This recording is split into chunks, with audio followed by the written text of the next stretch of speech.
Bismillahirrahmanirrahim. Assalamualaikum warahmatullahi wabarakatuh.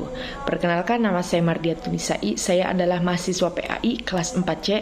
Di sini saya akan memberikan resume presentasi pada mata kuliah Psikologi Belajar dengan mengusung tema teori belajar humanistik.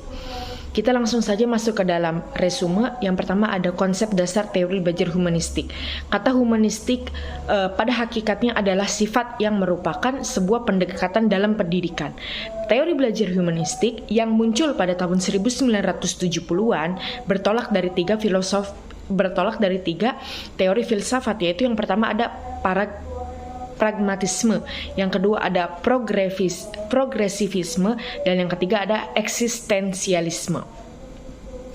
Nah, teori humanistik berasumsi bahwa teori belajar apapun baik dan dapat dimanfaatkan, asal tujuannya untuk memanusiakan manusia, yaitu pencapaian aktualisasi diri, pemahaman diri, serta realisasi diri orang belajar secara optimal. Pembelajaran humanistik memandang siswa sebagai subjek yang bebas untuk menentukan arah hidupnya.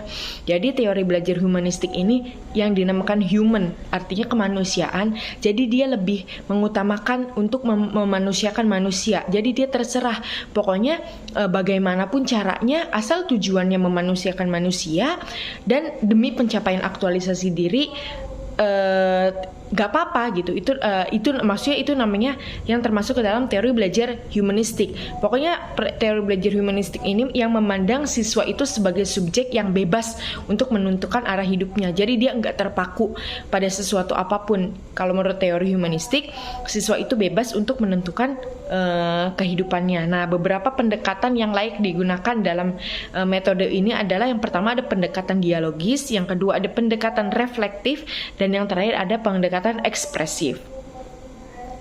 Klasifikasi teori humanistik menurut pandangan David Kolb terhadap belajar. Nah, Kolb sendiri seorang ahli penganut aliran humanistik membagi tahap-tahap belajar menjadi 4. Yang pertama ada tahap pengalaman konkret, tahap pengamatan aktif dan reflektif, tahap konseptualisasi, dan tahap eksperimentasi aktif. Banyak sebenarnya ilmuwan atau cendekiawan yang memberikan pemahaman tentang klasifikasi teori belajar humanistik. Jadi saya ambil sedikit saja. Nah, ada juga aplikasi teori belajar humanistik dalam pembelajaran.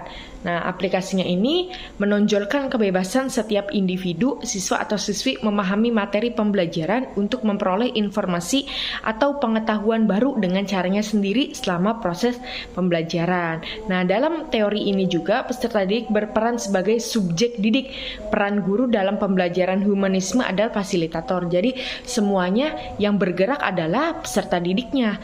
Sedangkan gurunya cuma menjadi fasilitator. Jika peserta didik butuh apa, baru bilang ke para pendidiknya, karena para pendidik di sini hanya sebagai fasilitator. Nah, kemudian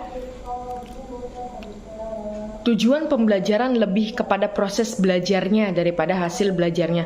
Berbeda dengan teori belajar behavioristik, teori humanistik ini tujuan pembelajaran lebih kepada proses belajarnya. Sedangkan teori behavioristik itu lebih kepada hasil belajarnya daripada proses belajarnya.